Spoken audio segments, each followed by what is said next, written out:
दोस्तों नमस्कार, ये है मार्गदर्शन फॉर सिविल सर्विसेज। मैं अनुराग चौधरी। दोस्तों सभी प्रतियोगी परीक्षाओं में सामान्य अध्ययन के अंतर्गत जीव विज्ञान से कई सारे प्रश्न पूछे जाते हैं। इसी को ध्यान में रखते हुए हम प्रस्तुत कर रहे हैं जीएस दृष्टि सामान्य विज्ञान के अंतर्गत जीव विज्ञान के महत्वपूर्ण प्रश्नों का संकलन। जीव विज्ञान के आज की वीडियो में हम जीव विज्ञान का सामान्य परिचय, प्रमुख शब्दावलियाँ, जीव विज्ञान की प्रमुख शाखाएं, जीव जंतुओं के विकास का क्रम तथा वार्गिकी से संबंधित महत्वपूर्ण प्रश्नों को कवर करेंगे। तो आइए शुरू करते हैं आज का वीडियो। जीएस दृष्टि सामान्य विज्ञान के अंतर्गत जीव विज्ञान के महत्वपूर्ण प्रश्नों का भाग 1। सबसे पहले आइए जानते हैं जीव विज्ञान का सामान्य परिचय। दोस्तों जीव विज्ञान का जनक किसे कहा जाता है, ये जानना बहुत जरूरी है। तो देखिए, जीव विज्ञान का जनक यूनान के प्रसिद्ध दार्शनिक और विचारक अरस्तु को कहा जाता है। लेकिन जीव विज्ञान या बायोलॉजी शब्द का सबसे पहले प्रयोग लैमार्क और ट्रेविरेनस ने किया था। लैमार्क और ट्रेविरेनस नामक दो जीव वैज्ञानिकों ने जीव विज्ञान शब्द का प्रयोग सबसे पहले किया था। आइए देख लेते हैं जीव विज्ञान की प्रमुख शाखाएं कौन कौन सी हैं। देखिए दोस्तों, जीव विज्ञान की वो शाखा जिसमें जंतुओं का अध्ययन किया जाता है उसको जूलॉजी कहा जाता है, आप जानते भी हैं। जीव विज्ञान की जिस शाखा में पादपों का अध्ययन किया जाता है उसे बॉटनी कहा जाता है। मृदा का अध्ययन करने वाले जीव विज्ञान की शाखा को पेडोलॉजी कहा जाता है। मनुष्य की वृद्धावस्था का अध्ययन करने वाली शाखा को जेरेंटोलॉजी कहा जाता है। और दोस्तों जिस शाखा में जीव विज्ञान की जिस शाखा में अस्थियों का अध्ययन किया जाता है उसे क्या कहा जाता है, तो ऑरिस्टियोलॉजी कहा जाता है। जीव विज्ञान के जिस शाखा में दोस्तों अस्थियों का अध्ययन किया जाता है। इसके अलावा त्वचा का अध्ययन तो डर्मेटोलॉजी में किया जाता है और पोषण विधियों का अध्ययन दोस्तों ट्रोफोलॉजी में किया जाता है। इसके अलावा उभयचर सरीसृपों का अध्ययन जीव विज्ञान की हर्पेटोलॉजी शाखा में किया जाता है। तो ये जीव विज्ञान की प्रमुख शाखाएं और उनके अध्ययन विषय का नाम था। अब आइए जीव विज्ञान के अंतर्गत प्रमुख शब्दावलियां देख लेते हैं जो जीव विज्ञान में प्रयोग की जाती हैं और ये परीक्षाओं की दृष्टि से भी बहुत ही महत्वपूर्ण हैं।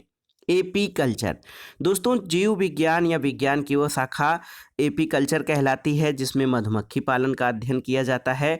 पक्षी पालन को एवी कल्चर कहा जाता है और मछली पालन का अध्ययन करने वाले विज्ञान को पीसी कल्चर कहते हैं। सेरीकल्चर रेशम कीट पालन का विज्ञान है और सिल्वीकल्चर वनों के संवर्धन का अध्ययन किया जाता है। दोस्तों ओलेरी कल्चर देखिए बहुत ही महत्वपूर्ण है। ओलेरी कल्चर में सब्जियों की कृषि की जाती है और हार्टिकल्चर वो शाखा है जिसमें बागवानी का अध्ययन किया जाता है या बागवानी को हार्टिकल्चर कहा जाता है। पोमोलॉजी फलों की खेती के विज्ञान को पोमोलॉजी कहते हैं और अंगूर की खेती का अध्ययन विटीकल्चर के अंतर्गत किया जाता है। इसके अलावा जो धान्य फसलें हैं या फसलों की खेती एग्रोनॉमी है, इसको कहा जाता है एग्रोनॉमी फसलों की खेती को। आइए देख लेते हैं जैव विकास के प्रमुख सिद्धांतों के बारे में। सबसे पहला सिद्धांत है दोस्तों लैमार्कवाद। दोस्तों लैमार्कवाद के जनक फ्रांसीसी वैज्ञानिक जीन बैप्टिस्टे डी लैमार्क हैं और इनकी पुस्तक का नाम फिलॉसफी जूलॉजिक है। और दोस्तों लैमार्कवाद को अन्य नाम उपार्जित लक्षणों की वंशागत के सिद्धांत के नाम से जाना जाता है और इसका उदाहरण ये है कि जिराफ की गर्दन का लंबा होना और सांप के पैरों का गायब होना, ये दोस्तों लैमार्कवाद के प्रमुख उदाहरण हैं। जैव विकास संबंधी दूसरा महत्वपूर्ण सिद्धांत जो है वो डार्विनवाद है।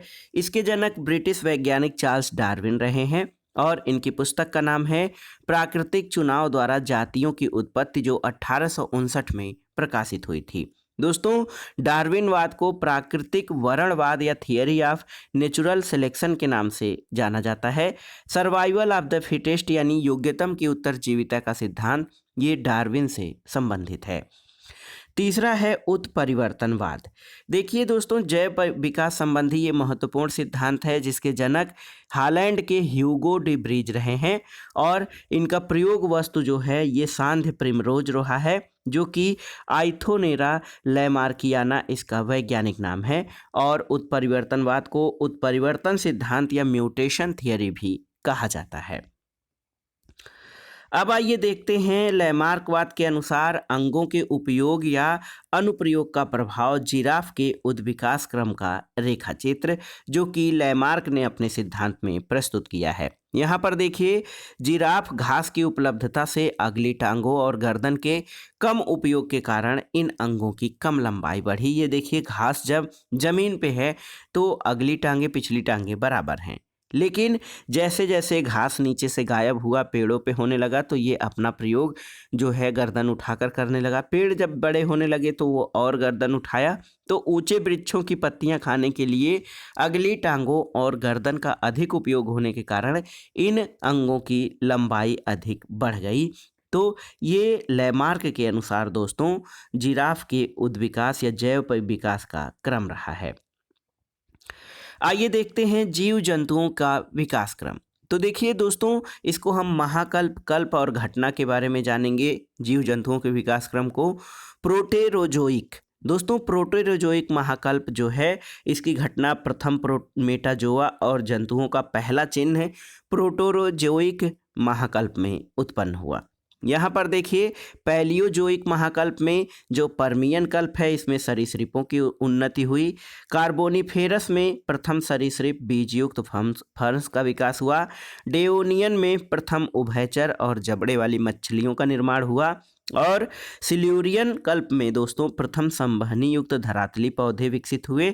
आर्डोविशियन कल्प में देखिए मेटाजोवन जीवों का विकास हुआ। और कैम्ब्रियन कल्प में प्रथम मछली और प्रथम रज्जकी जो है कार्डेट का निर्माण हुआ, और ये पैलियोजोइक महाकल्प के अंतर्गत आते हैं। अब आइए अगला देखते हैं, मेसोजोइक महाकल्प। इसमें क्रिटेशियस कल्प के अंतर्गत डायनासोर की विलुप्ति हो गई, पहले प्राइमेट का विकास हुआ और क्रिटेशियस कल्प में ही फूल वाले पौधों की उत्पत्ति हुई। जुरासिक कल्प में दोस्तों पहली चिड़िया का विकास हुआ और डायनासोरों की उन्नति हुई। ट्रियासिक कल्प में प्रथम स्तनपायी और प्रथम डायनासोर का विकास हुआ। और सेनेजोइक महाकल्प में दोस्तों जो क्वार्टरनी कल्प है उसमें मानव का विकास हुआ है। और नियोसीन कल्प में तथा पैलियोसीन कल्प में स्तनपायियों में विविधता जो है विकसित हुई है। आइए देखते हैं जीव विज्ञान का महत्वपूर्ण वार्गिकी या टैक्सोनॉमी। दोस्तों वार्गिकी किसे कहते हैं? तो देखिए, जीवों और उनकी समानताओं के आधार पर छोटे बड़े समूहों में बांटना वार्गिकी कहलाता है। और वार्गिकी के जनक कैरोलस लीनियस नामक वैज्ञानिक हैं।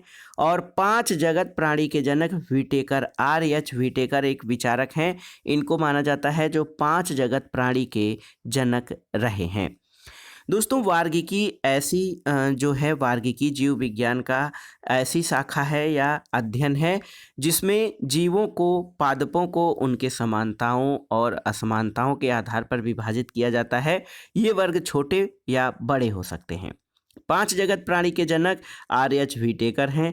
आइए देख लेते हैं सबसे पहले 5 जगत प्राणी के बारे में। देखिए दोस्तों, यहाँ पर देखिए सबसे महत्वपूर्ण है प्रोटिस्टा यूकैरियोटिक जीव में शैवाल और प्रोटोजोआ आते हैं। मोनेरा जगत, ये मान लीजिए दूसरा जगत है। मोनेरा एक कोशिकीय जीव और प्रोकैरियोटिक जीव। इसके उदाहरण में माइकोप्लाज्मा, जीवाणु और साइनोबैक्टीरिया शामिल हैं। देखिए कवक के अंतर्गत दोस्तों यूकैरियोटिक जीव अधिकांशतः बहुकोशिकीय जीव हैं। इसमें ईस्ट, मशरूम, काइटिन निर्मित कोशिका भित्ति होती है। और ये चौथा जो है देखिए, तीसरा और चौथा पादप है। इसमें पादपों में स्वपोषी, ब्रायोफाइटा, टेरिडोफाइटा, अनावृत बीजी और आवृत बीजी पौधे शामिल होते हैं।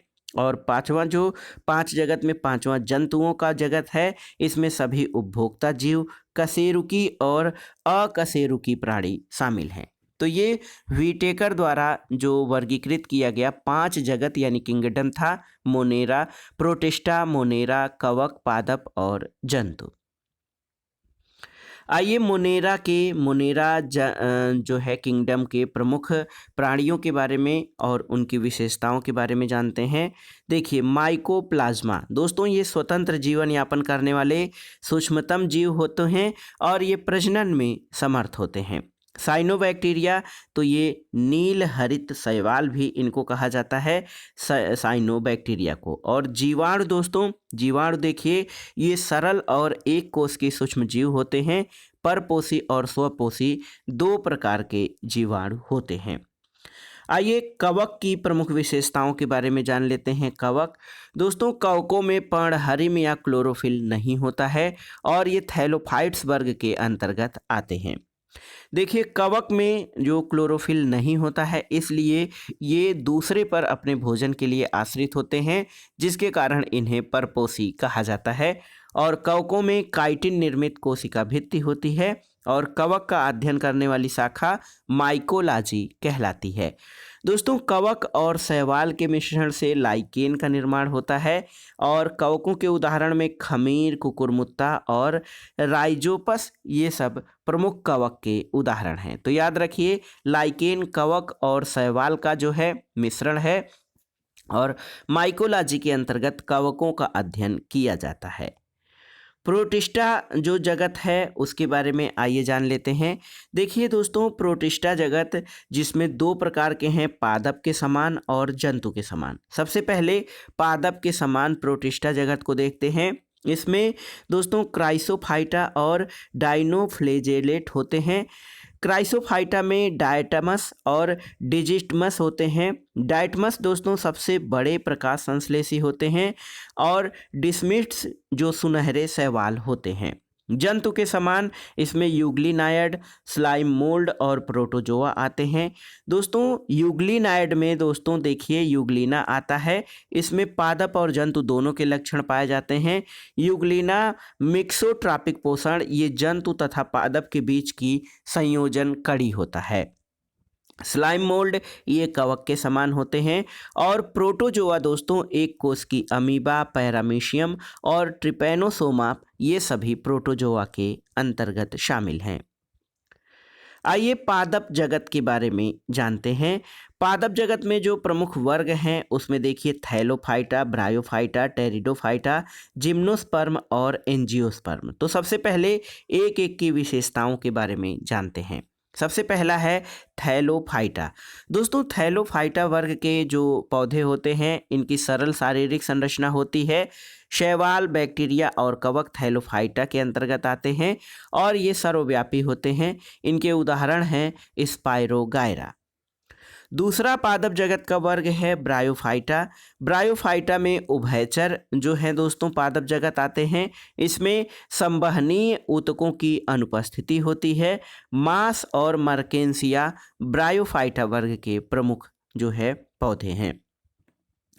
अगला वर्ग है टेरिडोफाइटा। तो टेरिडोफाइटा में संवहनी ऊतक उपस्थित होता है। इसमें फर्न, हार्सटेल और मार्सिलिया जैसे पादप शामिल हैं। चौथा जो वर्ग है दोस्तों जिम्नोस्पर्म। देखिए जिम्नोस्पर्म, जिम्नो का मतलब होता है नग्न और स्पर्मा का अर्थ होता है बीज।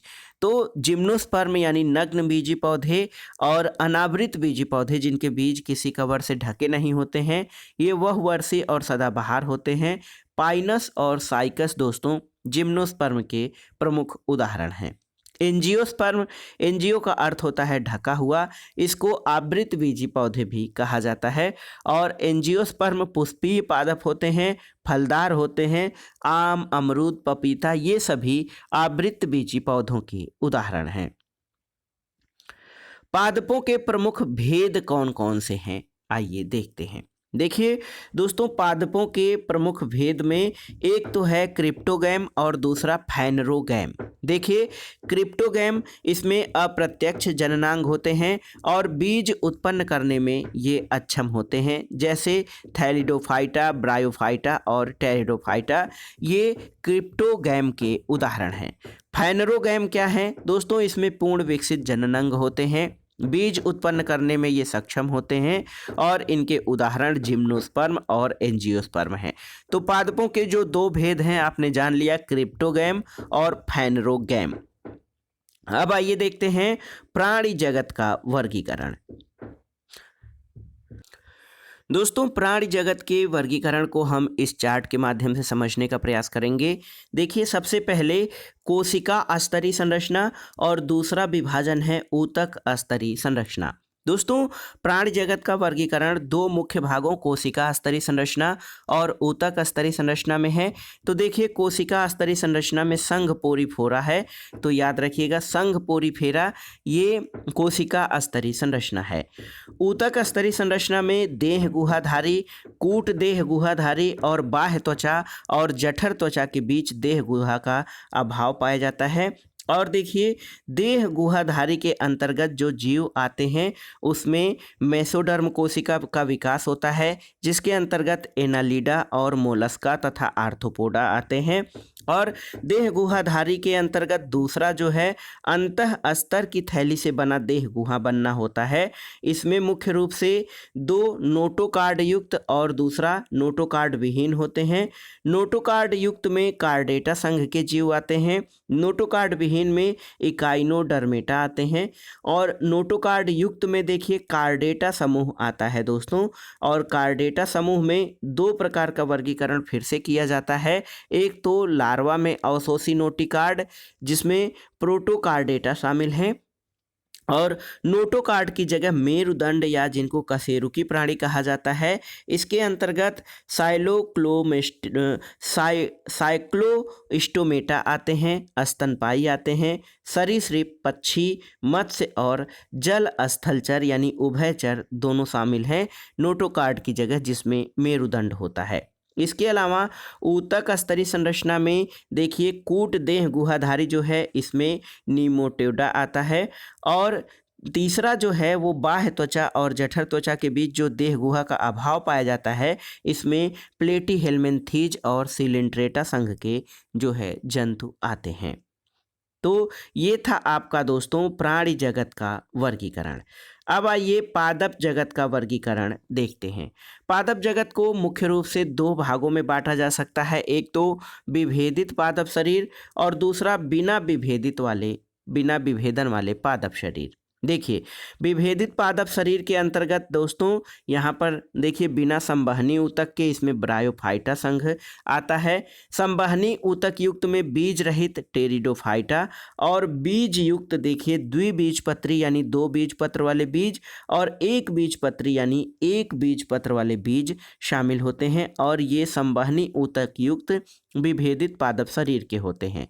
बिना विभेदन वाले पादप शरीर कौन कौन से हैं? तो इसमें थैलोफाइटा संघ के जंतु आते हैं, जिसमें शैवाल, कवक और बैक्टीरिया होते हैं।